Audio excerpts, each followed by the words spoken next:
Mixtape Podcast. Yeah, what it do? Mobbing with the crew, nothing new. I thought you knew, thought I was falling off. Blessings keep on falling through. Oh, don't panic, dog. Bro, wait, boo, I can't lose. No, I can't lose. Yo, Knicks fans, what's good? I am Josh So Focused. I'm French the Bro host, and we would like to welcome you to the Knicks Take Podcast. This is episode 82. And this is a weekly podcast where we bring you the biggest Knicks news of the week. Make sure to follow us on our socials. You can find us on Facebook, Instagram, TikTok, and Twitter/X by searching for the Knicks Take. Also, make sure you check us out on our website, knickstake.com. Lastly, if you love what you hear, please subscribe to us on whatever platform you're watching or listening to us on. Hit the thumbs up button and notification bell if you're watching on YouTube. But most importantly, share this with any Knicks fans who might enjoy the show. And now the show. Mixtape Podcast. Yeah, what it do? Mobbing with the crew, nothing new. I thought you knew, thought I was falling off. Blessings keep on falling. Oh, don't panic, dog. Bro, wait, boo, I can't lose. He stabilized this franchise. No, and what he it kinda do? transformed Mobbing with the crew, nothing new. I thought you knew, thought I was falling off. Blessings keep on falling. Oh, don't panic, dog. Bro, wait, boo, I can't lose. No, I can't lose. What's going on with you this week, French? How have you been? Non-Knicks related. See, I was about to say the Knicks had a Anything good interesting? Week. Anything interesting happening to you recently? No. Last week you recorded the podcast by yourself. Yeah, I did. Filled in for me. I did. I enjoyed the weather a little bit more this week too. Okay. You know, it was 60 and then it went back to winter for like a week. It was freezing outside. It went back down to like 14 degrees to start the morning off. You know, I didn't like that, but you know, when the Knicks is winning, we winning. So I had a real great week. How was your week? Well, obviously, started off with me being sick. Yeah. And that continued for the majority of the week. And then also accidentally slept wrong and had some pain. In your back again? In my neck. Oh, in your neck this time? Right. So I had a pain in the neck this week. That wasn't named French. Or Victor. And you know, so it was that kind of week. I'm not 100% fully healthy, but you know, I'm good enough to record. So you look and sound like it though. Thank you, I appreciate that. So I want to say psych so bad. I bet you did, but you're my biggest hater.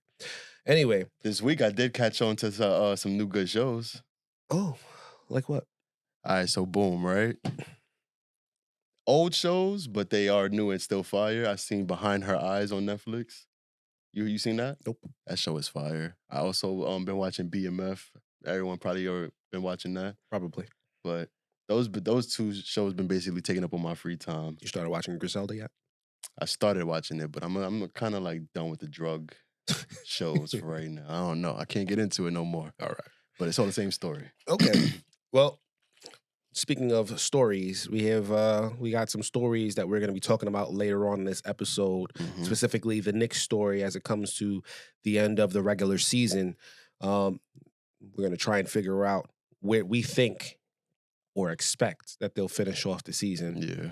And then we'll, also as we usually do every week, we are going to go over the results of this past week where the Knicks played against the Pistons, the Raptors, the San Antonio Spurs, and we'll preview the upcoming games, starting with today's game against the Oklahoma City Thunder.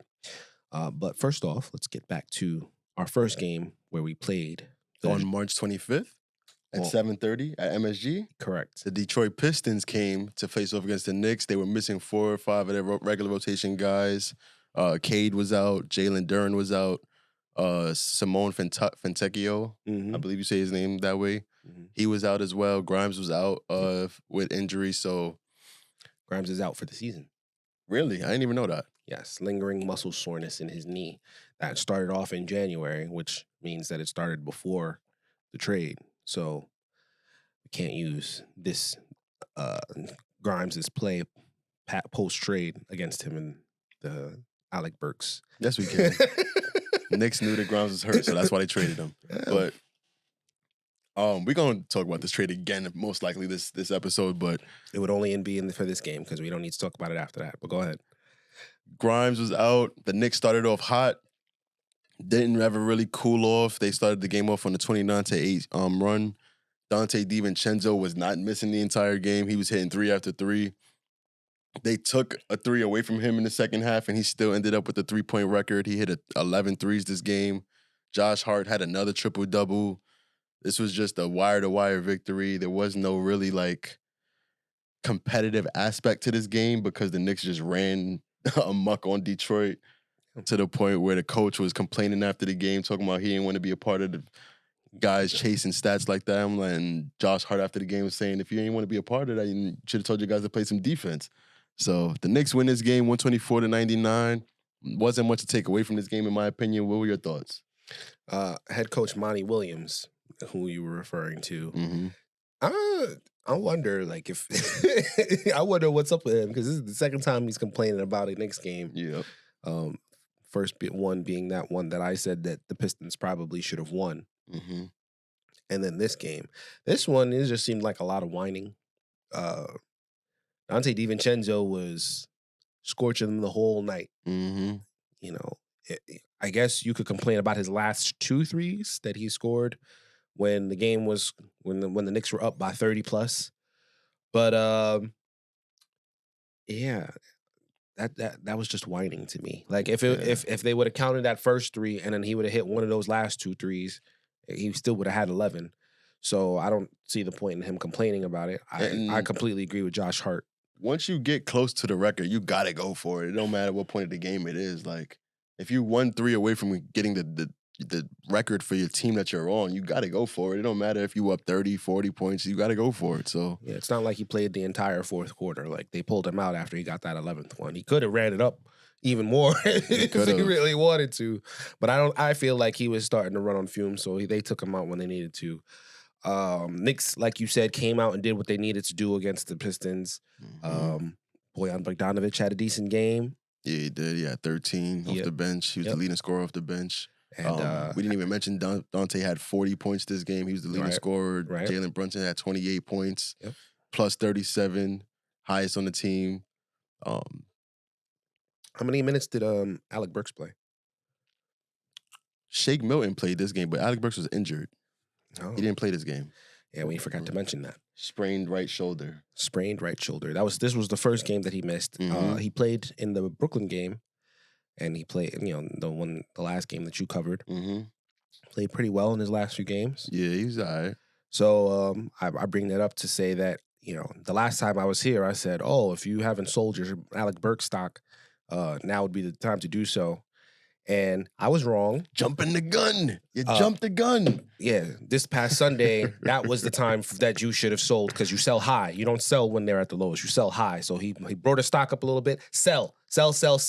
You should have did it before this Pistons game when he was out because now, I don't see it.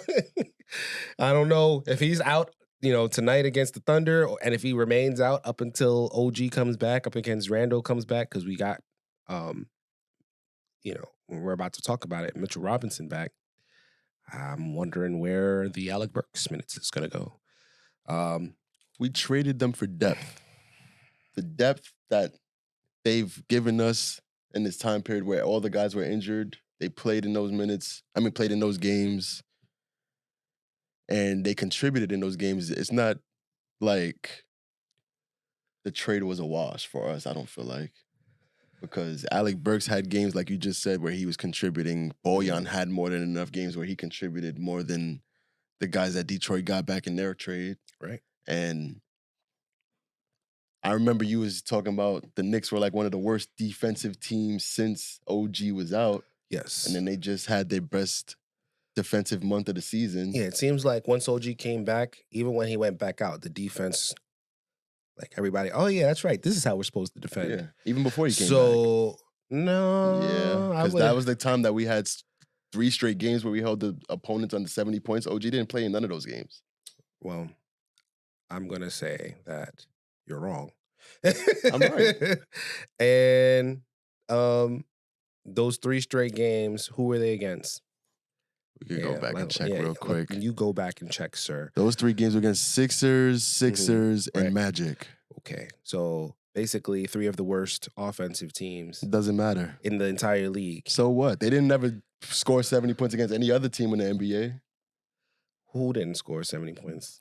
Both those teams, Orlando and Philly. Orlando's a playoff team in the 5th seed right now. Orlando Philly's a playoff team too. Did not have one of their starters in that game. Ed Paolo. And one of their best shooters in that game. So already they're a bad offensive team, and you take away one of their best offensive players, and you want to tell me that you want to credit players. Yeah, because they don't have a lot of good offensive players. That's the fact that you can say Jalen Suggs is one of their best offensive players. Obviously, Paolo is the best, but Jalen Suggs is probably their best shooter. Okay. So you take him out of what's already a poor shooting team, and you want me to applaud I mean, yes, the Knicks do deserve credit, but you want me to say, oh yeah, the Knicks defense was good without OG? No. Well, you want to know what they scored in the very next few games without the same Jalen Suggs that's their best shooter and best scorers on their team? It wasn't 74 points. They scored 109 the game before. Wow, 109. 97, 106, 103, 96, Wow. 92, 106, Those 107. Those are all 20 points at least. Those are all below league average, which is to my point. All right, so what about the Sixers? The Sixers is below average too, huh? The Sixers without Joel Embiid? They're still a playoff team. Jesus Christ. Are they not? It's not Anyway. like we playing the Detroit Pistons. We're not playing like The point that I'm the trying to bottom make, of the league teams. the point that I was trying to make was that they were one of the worst defensive teams without OG before he came back. And those games do not prove otherwise. Did they show up defensively for those games? 100%. It's never a question of whether the Knicks could play better defensively, whether OG was on the court or not. We've seen them do it before OG got here. The point was that they were not playing that way while he was out, for the most part. They weren't. For a few games. For the few games that they had that 3-game stretch, that was the best defense that they've played the entire stretch. They had their best defensive month just now in March. It wasn't just a few I games was stretch. talking about February when I said that, sir. I know you like to argue, so we're going to keep it pushing. But February was their worst defensive month of the entire season. Okay. That's what I said. And that does not change. It took time to adjust. That's all. You be jumping the gun. It's You okay to gotta admit it. stop caping, bro. Really. Like, How is it caping? people are here for the truth, not for your caping. Okay. Anyway, Boyan had a decent game. Got to give him his props for that because he was struggling. He has been struggling. And, if you want to do a quick trade recap, best piece that the Pistons got was Quentin Grimes. The best piece that the Knicks got were the only pieces that they got were Alec Burks and Bojan Bogdanovic. Knicks gave up a pick, and I said you could argue that Quentin Grimes was the best piece in the entire trade. You disagreed. Neither Alec Burks or Bojan has had a consistent positive effect on the Knicks. Quentin Grimes has been struggling, so we can call it a wash if you want to look at it that way. I'm not calling it a wash. You could say we have to wait to see what the Knicks turn Bojan Bogdanovic or Alec Burks into. Or we could say we can wait to see what Quentin Grimes is next season with a full season of play with the Detroit Pistons. I'm going to say one last thing, and then we could just get off this topic. That it wasn't a good trade for the Knicks? No, I'm going to say that the best piece allegedly in this trade, Quentin Grimes, who hasn't scored consistently for Detroit in the games that he has played, and then he hasn't been healthy enough to play at all in Detroit. So I feel like the best piece that they really got was Malachi Flynn so far. So that's why I'm not calling this trade a wash. I feel like what the Knicks got is depth, playoff rotation pieces that they can rely on in case of an emergency. Trading Quentin Grimes was also because of the fact that we have Dante DiVincenzo as our starter now, so it kind of made Quentin Grimes expendable. We see Miles McBride stepping his game up and elevating to another level. he's almost playing just as good as Quentin Grimes offensively. And the only difference is that Quentin Grimes would have a lot more shooting opportunities and he would get high scoring games like 36 points occasionally. But Deuce McBride has been able to play elite level defense, knock down open shots. Dante DiVincenzo has proved to be the best shooter on the team.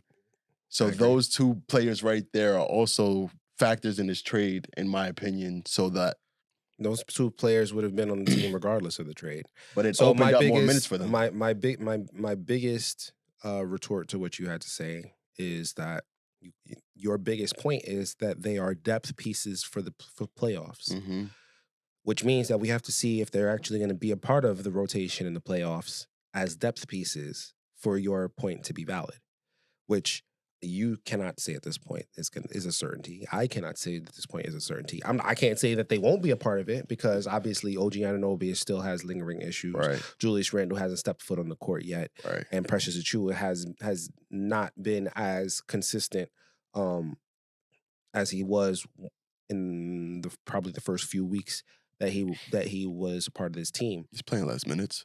But this is not a knock it out of the park win, which a lot of people were saying that it was when the trade happened. Can't say it's a great trade so far, which my brother French has proclaimed loudly. And we kind of have to wait to see if this is a good trade for the Knicks. Like,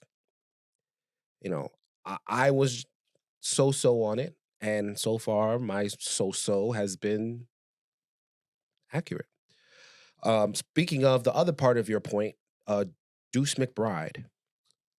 Knicks played the Toronto Raptors in Toronto at the Scotiabank Arena on March 27th, 7:30 p.m.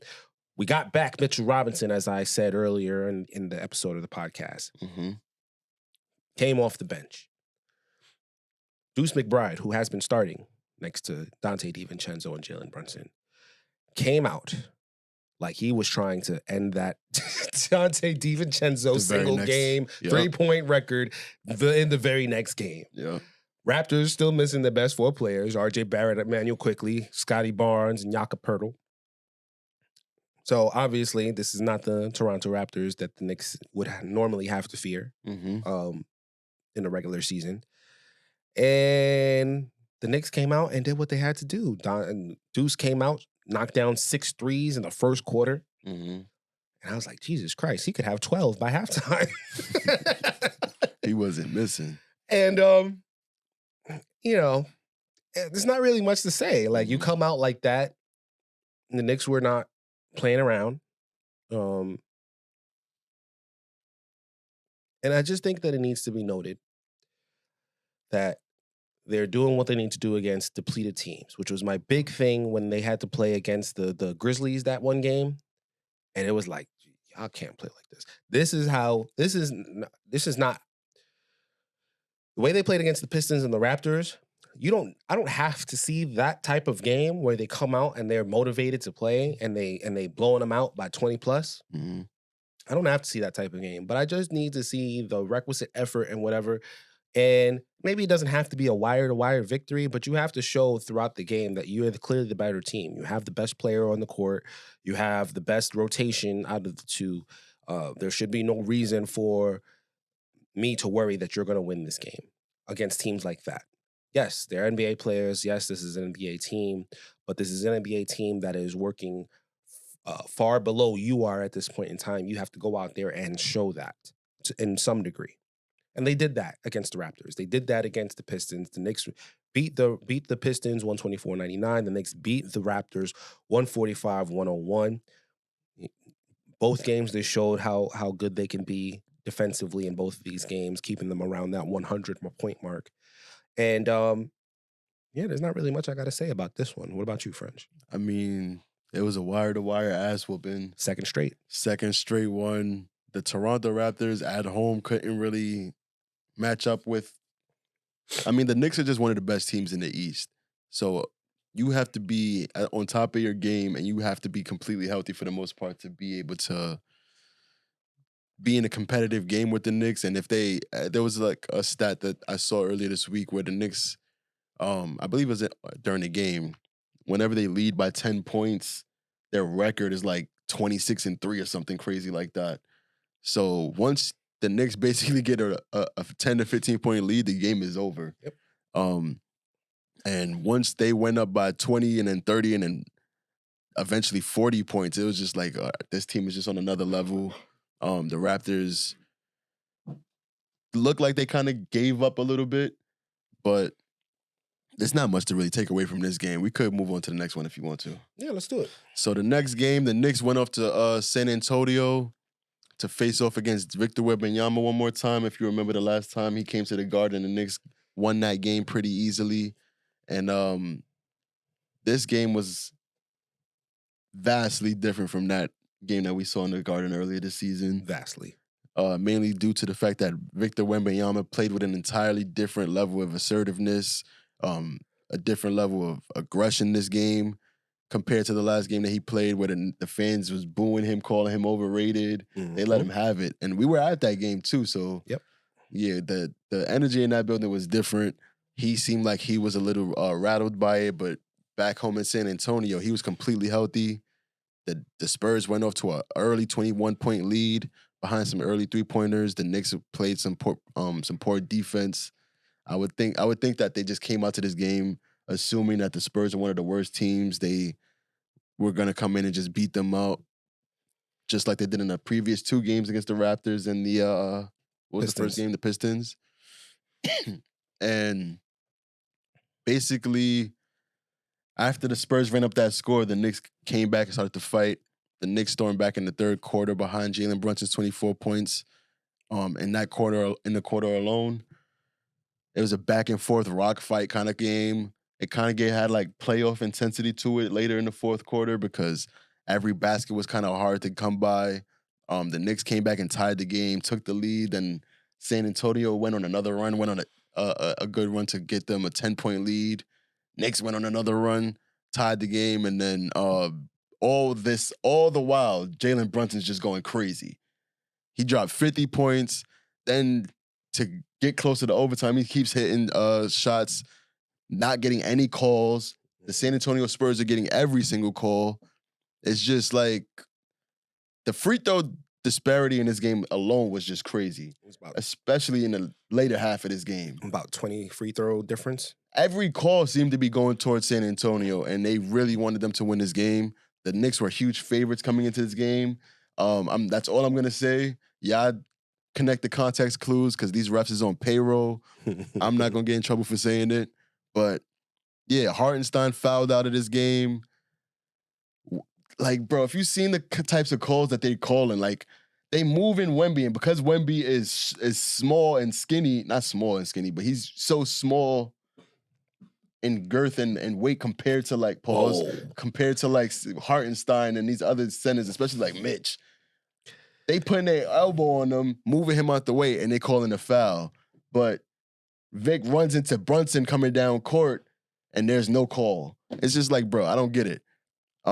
Brunson's getting hit every time he goes to the paint, scored 61 points this game, and did not have over 7 free throws, which is he's the first player in NBA history to do that since the NBA merger. Yep. Crazy to think about because everybody who scores 50, 60 points, you would automatically assume that they're getting a bunch of shots on the free throw line. These were all mid-range buckets, layups, over someone who's 7'3", possibly 7'4". Like he's listed as 7'4". Like, bro, it's literally Jalen Brunson and Victor duking it out in the fourth quarter and overtime. Victor Wembanyama finished his game with 40 points, 20 rebounds, 7 assists, 2 steals, 1 block, and it took all that to beat the Knicks in overtime in San Antonio. Jalen Brunson, like I said, he had 61 points, 1 point shy of Melo's Knick record, and I was pissed off when he didn't break it and they lost this game. But I'm just like, Jalen Brunson's in his prime. He's gonna get 60 again. Yep. He just had 50 for the first time just a month and a half ago against Phoenix, and he did it again in this game and then finished the game with 61. I feel like he can finish this season again with another 60-point game, even though there's only a few weeks left. The way that he gets his baskets, it's been the same since the very first time that he stepped on the Garden floor. And he's only becoming more and more efficient. He only missed how many shots this game? Let's see. Hold on. Give me 1 second. He took a lot of shots. He took 47 shots. Yep. And made 25 of them. He could have been more efficient, but these are all mid-range shots for the most part. That's contested, not getting any foul calls on him. He only took 6 free throws this game, which is the most on the Knicks. The Knicks only took 12 free throws as a team, while the San Antonio Spurs got 32.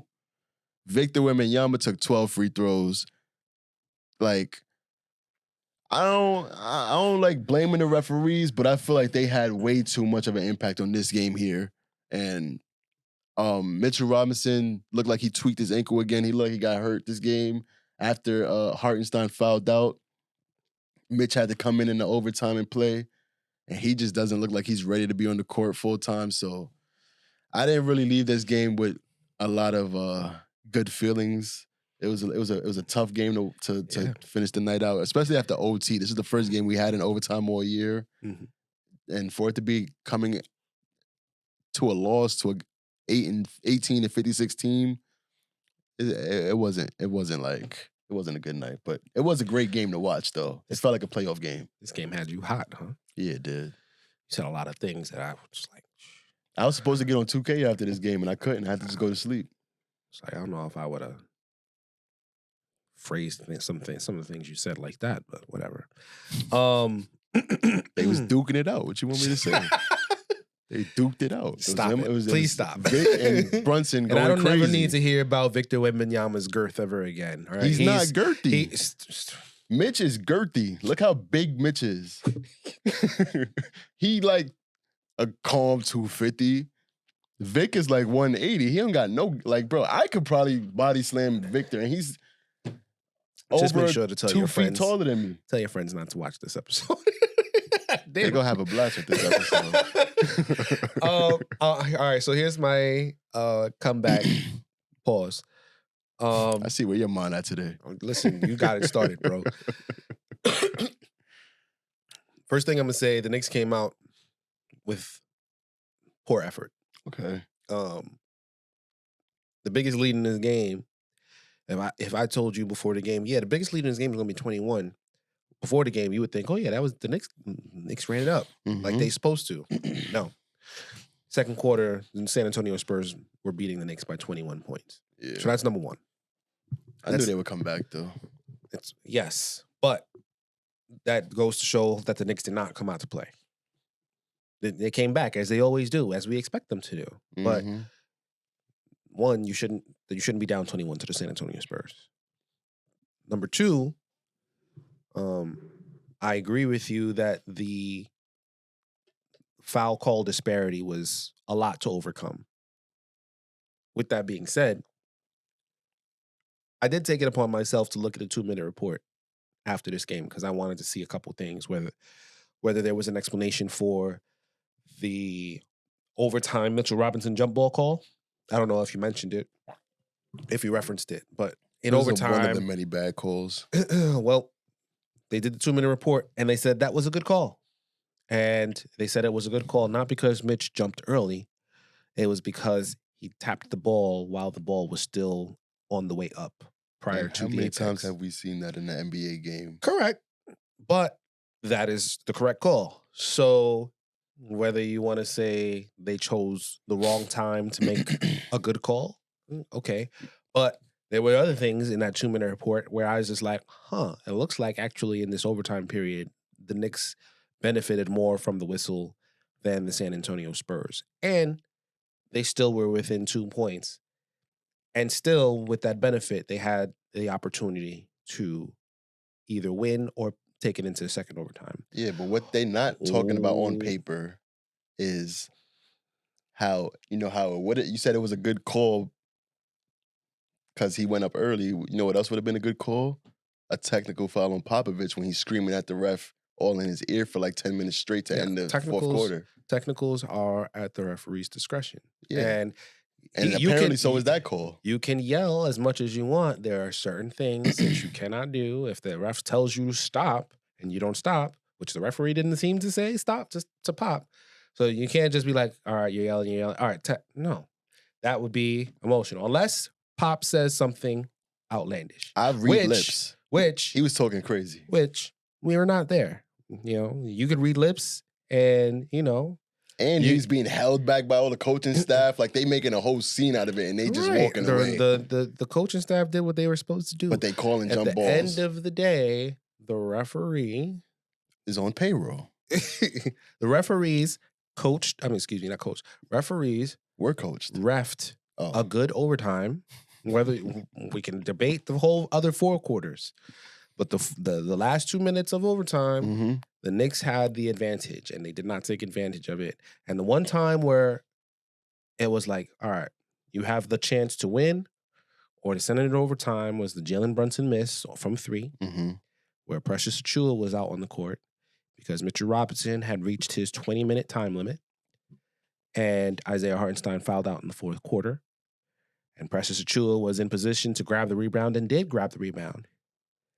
And fumbled the pass in between Dante DiVincenzo and Josh Hart, which he grabs the rebound, he takes it to the hole, or he holds on to it until somebody can get the ball from him. Now we're not talking about a loss. Now we're not talking about the refs, right? So we got to point it out. Precious Achiuwa, minus 30 in 15 minutes or 16 minutes. Bojan Bogdanović coming off of a decent game. 4 points. Minus 16 in 15 minutes. This game was lost by the bench, bro. Sorry to say. You know, I had some quibbles with Josh Hart. He went 4 for 10. I had some quibbles that, okay, coming off of I forgot what Deuce had against the Raptors, but coming off of that, scoring onslaught, and you can't crack double digits against the San Antonio Spurs. He had the opportunity to actually put this game away at the end of the, which, whatever. It's a pressure situation. He was open. We were expecting Brunson to shoot the ball. The Spurs did what they had to do to get it out of his hands. He got it to Deuce. Deuce could have put it away with a 3. The Knicks had multiple opportunities to win this game, and all were opportunities that probably, if they start this game off the same way that they started the second half off, we're talking about a Knicks victory. The Knicks had the opportunity to win. I can't put it on the refs. Did the refs make some, were they generous with the whistle when it came to Victor Wembanyama? Absolutely. Could they have been a little bit more even when it came to Jalen Brunson? Absolutely. But at the end of the day, I can't blame anybody but the Knicks for this loss. When I look at all of this, when I look at the calls in the last 2 minutes of overtime, when I look at the fact that the Knicks had multiple opportunities to take the lead at the end of the game, when I look at the fact that the Knicks had the opportunity to win the game at the end of the regulation, and when I look at the fact that they started off as poorly as they did and went down by 21 points, sorry, bro. As much as I can say, yeah, the refs had an impact on this game, they were not the biggest reason for the loss. The only reason I disagree is because they came back, took the lead. And yeah, I'm not mad at Deuce McBride for missing the shot. I'm not mad at anyone for not scoring down the stretch, even though they should be able to knock down an open shot. But it is the fact that Brunson had 50 shots and nobody's expecting to even shoot at that point because they expected him to just bring it home and he wasn't able to. To be fair, I'm not mad at anybody else either. But once you get to close to 50 shots in a game, you can expect for him to start missing towards the end of the game, which he did. He missed. His percentage went down as a result of the 4th quarter and overtime because of how many shots he scored 22 points or something like that in the 3rd quarter alone. And he scored double-digit points in every quarter of regulation. The only quarter that he didn't score double digits was in an overtime. So while you're correct, yeah, he's the one scoring 60. Okay, that means that the rest of y'all should be fresh. And if you're open, you better hit that shot. To me.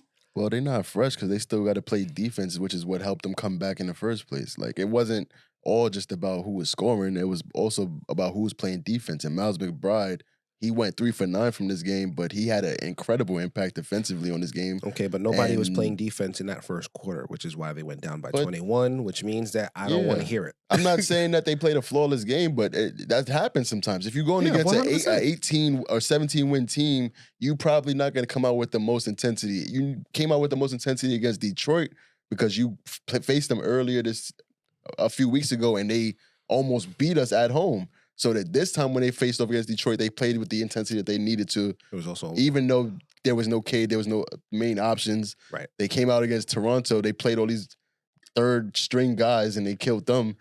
This isn't the same kind of cast. This is the rookie of the year.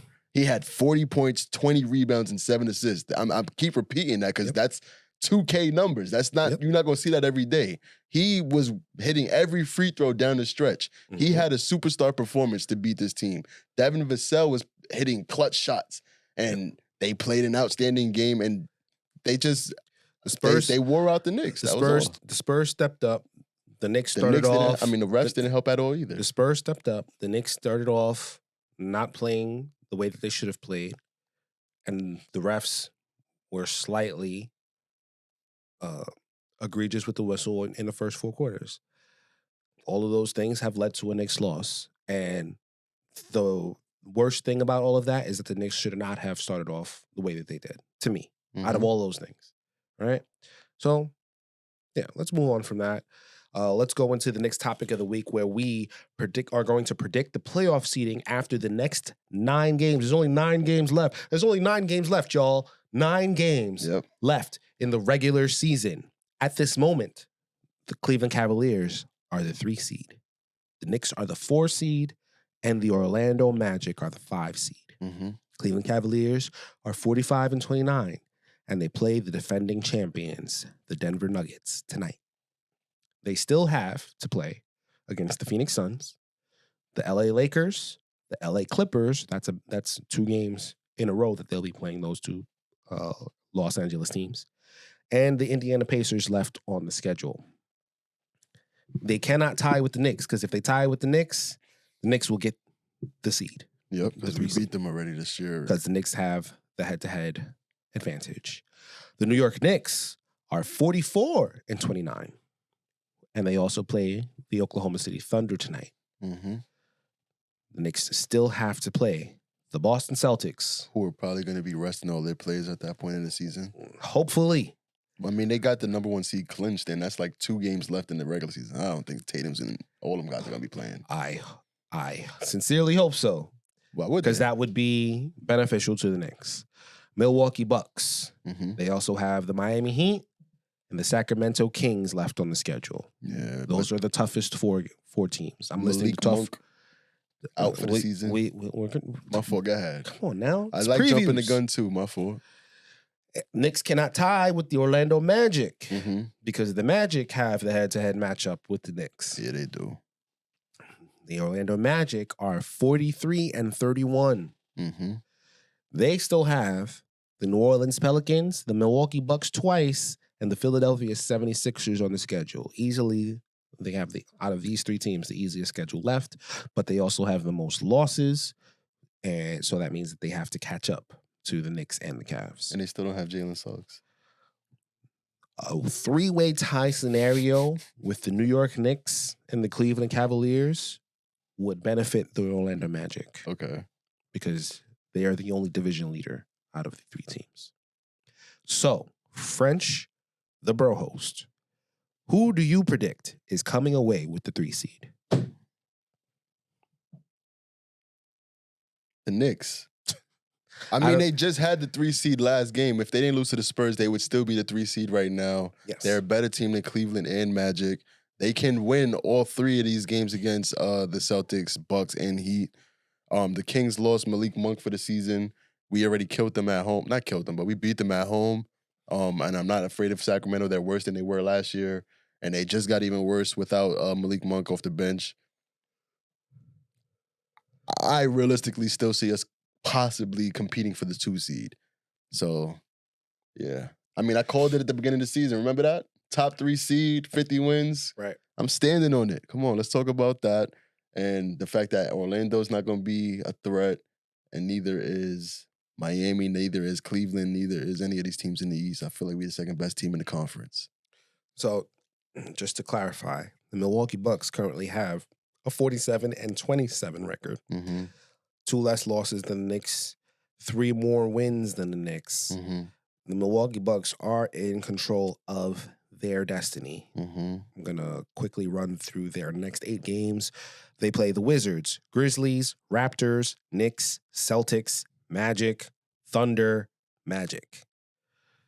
Only way that I see the Bucks falling is if the Magic win both of their games. Mm-hmm. And if the Magic win both of their games, then that puts them into a tighter circle with the Knicks, which will still make it difficult for the Knicks to get the 2 seed. Mm-hmm. So ultimately, I don't see it.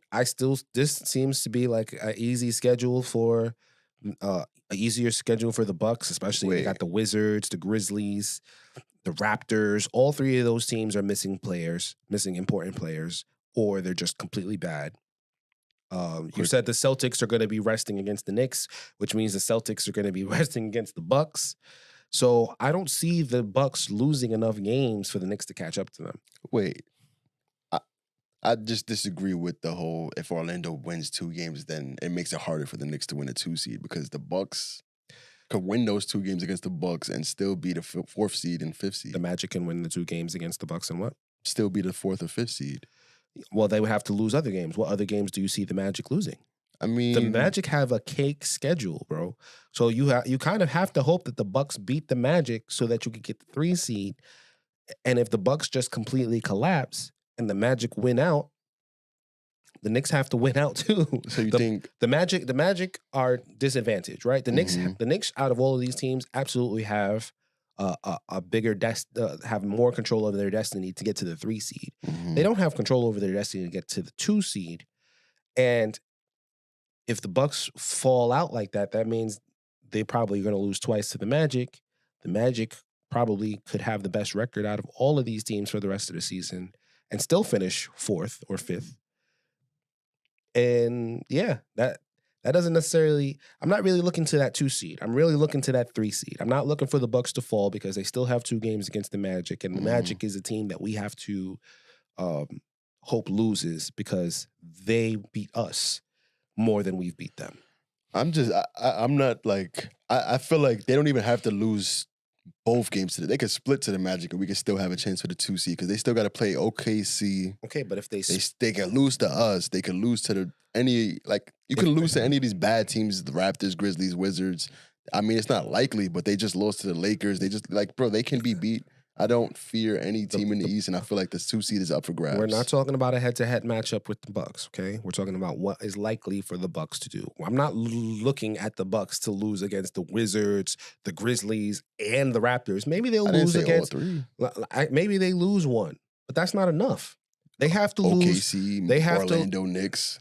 They have to lose at the very least. What did I say that their record was? There's plenty of games that they can lose on this last stretch. They have to lose 2 more games than the Knicks lose. Okay. Do you see the Bucks losing 2 more games with the schedule that I just read to you? Yes. Than the New York Knicks? There's realistically only 2 losses that I see the Knicks having for the rest of the season.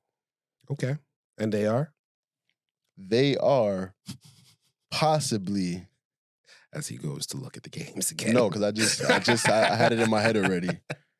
Even if we were to lose to Miami and OKC, the next 2 games, every game after that, we can win.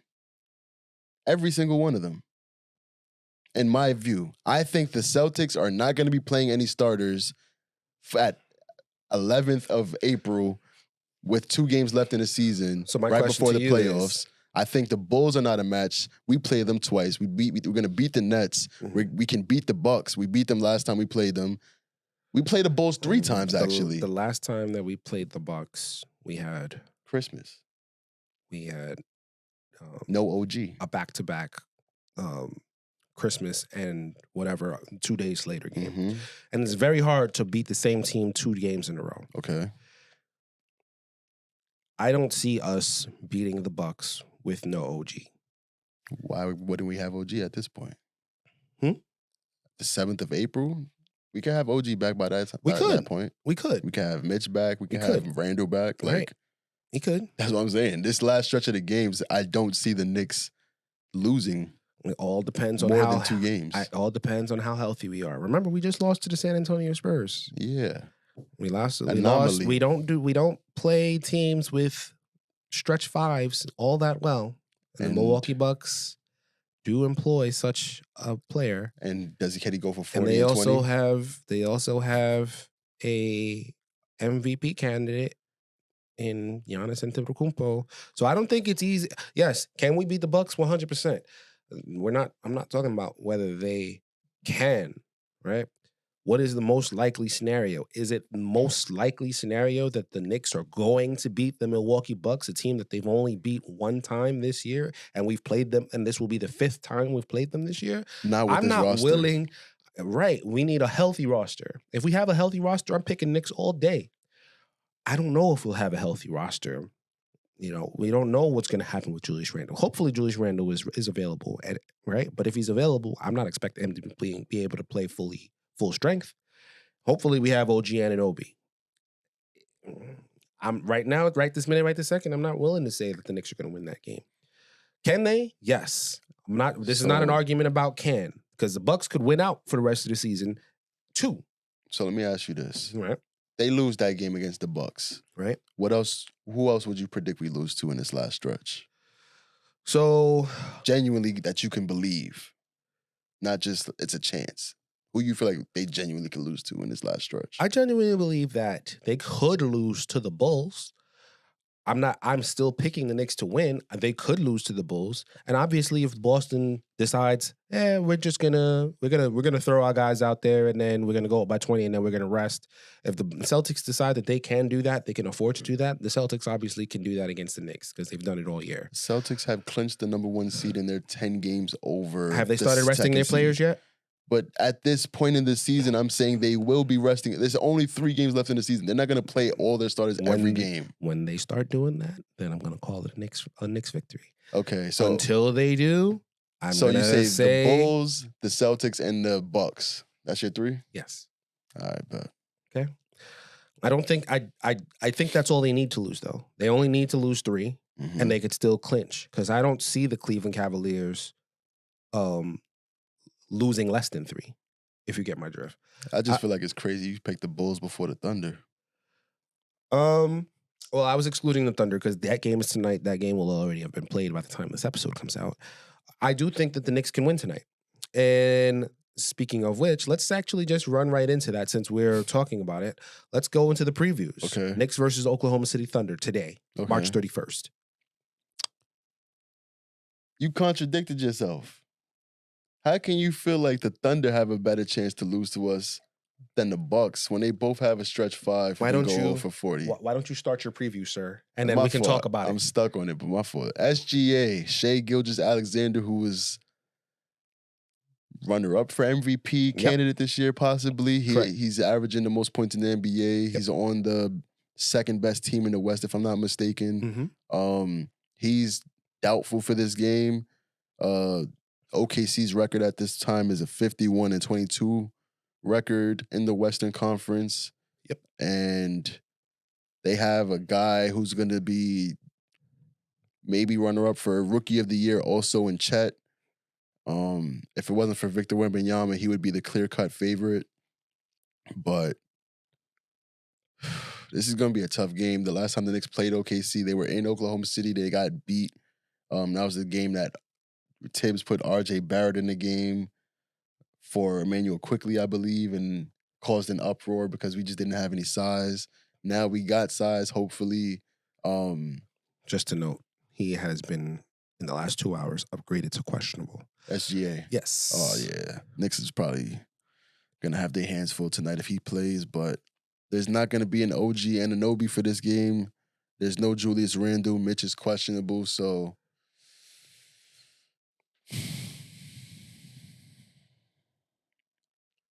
I could see the Knicks winning this game just because they lost to San Antonio last game. They're not going to come out playing like sloppy sets and turning the ball over and letting guys get wide open shots. They're going to approach this game with the intensity that they need to. So I think the Knicks are going to win this game. And they're at home, have the crowd behind them. They lost to OKC once already this year. I could be lying, but I don't think any team has swept it so far this year. Only team that we haven't beaten is Boston. But yeah, I don't think we've been swept by any team so far this year. I believe you're incorrect with that, but I'll check. It's funny because New Orleans swept us. yes, New Orleans did sweep us. It's funny because I actually picked this game as the most difficult choice of the week out of the games that I think that the Knicks are going to either win or lose. As you said, on the one hand, the Knicks are coming off of an overtime game and travel situation, while the Thunder are a matchup problem, even without SGA. On the other hand, the Knicks usually rise after tough losses, which is what you just implied. They're going to come out trying to win after a loss. This is tough. And really, the SGA news is the determining factor. I think the Knicks can win if SGA doesn't play.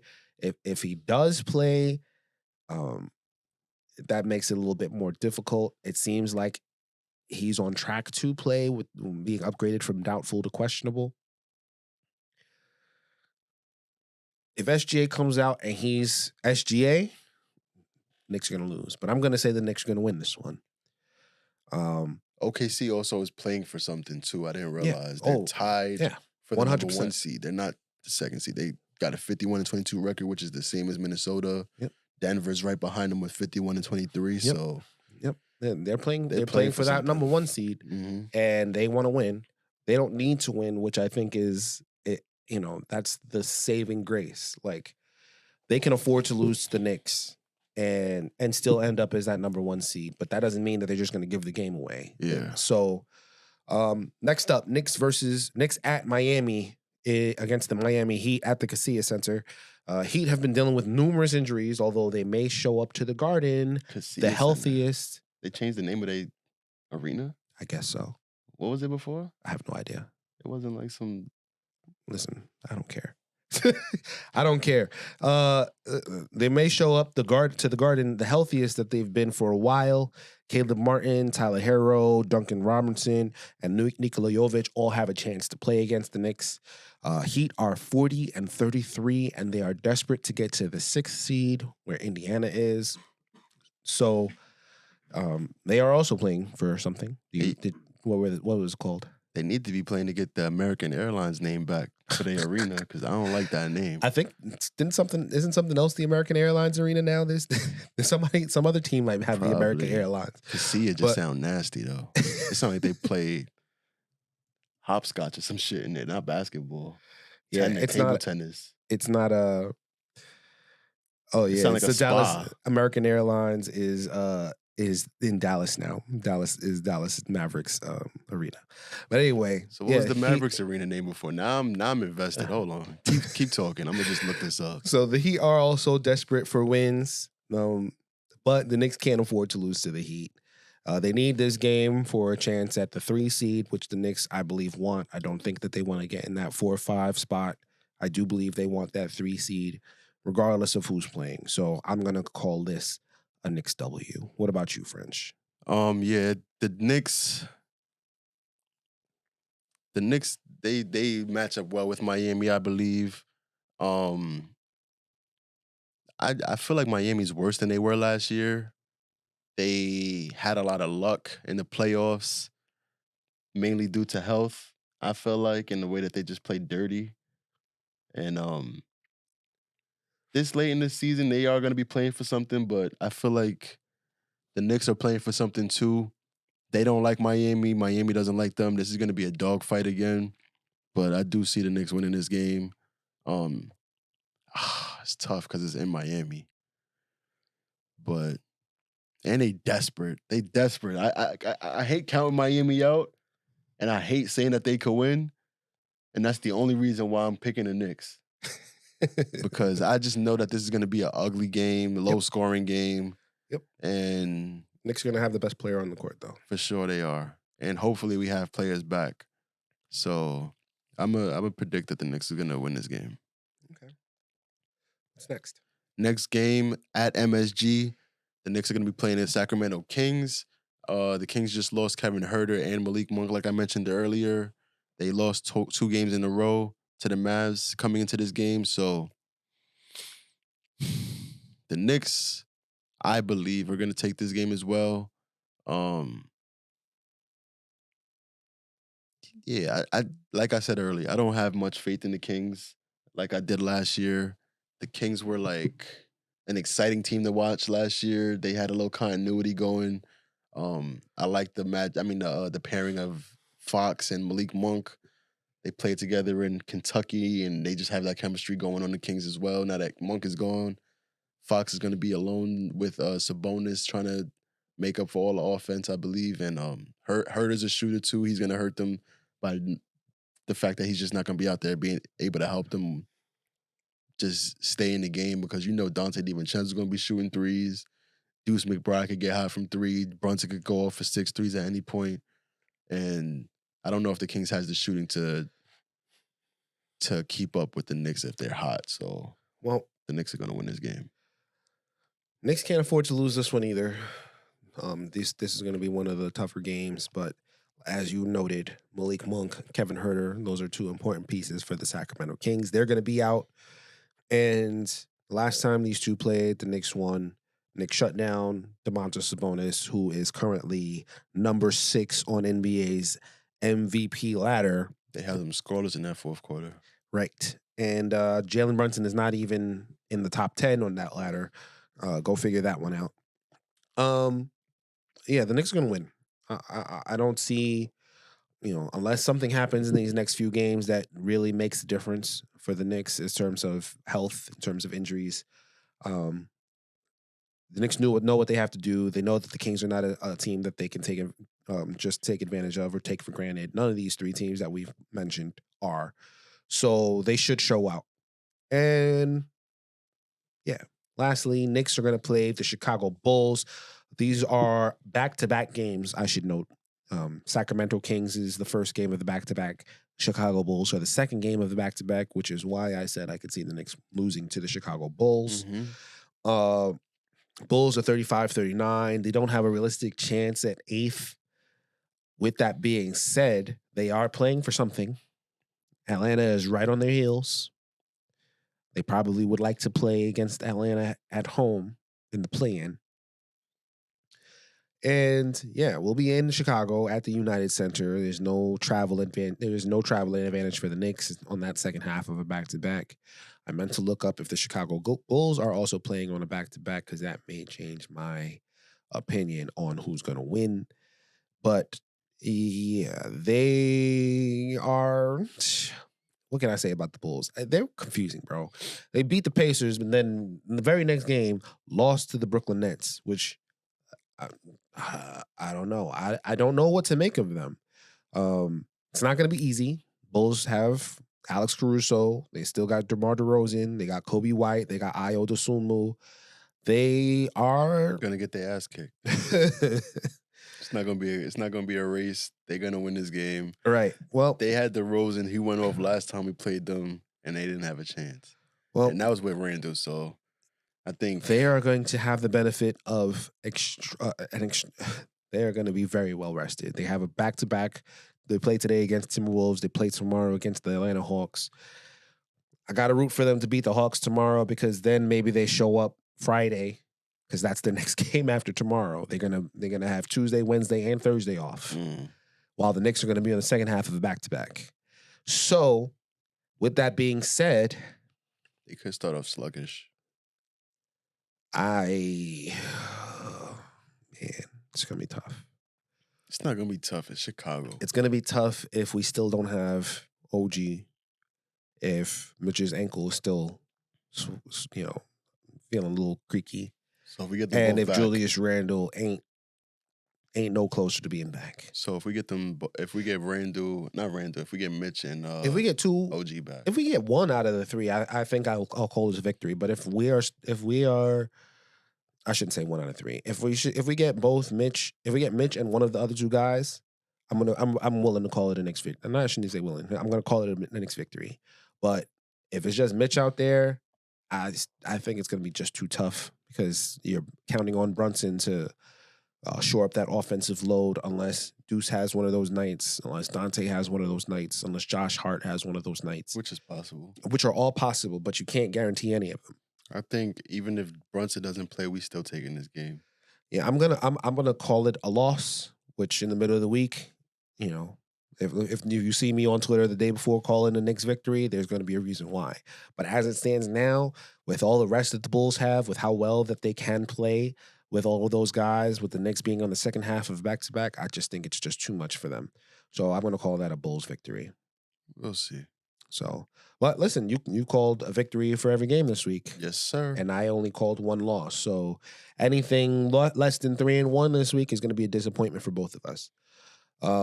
That's all I got. You got anything, French? Nah, we could get to these games. I'm looking forward to that OKC game tonight. I ain't going to lie. Right. I want to see what that game looks like. Right. All right. So, with no further ado, we'd like to bid you adieu. Thank you for listening to the Knicks Take Podcast. Peace out, y'all. Peace, y'all. The Knicks Take Podcast. Yeah, what it do? Mobbing with the crew, nothing new. I thought you knew, thought I was falling off. Blessings keep on falling.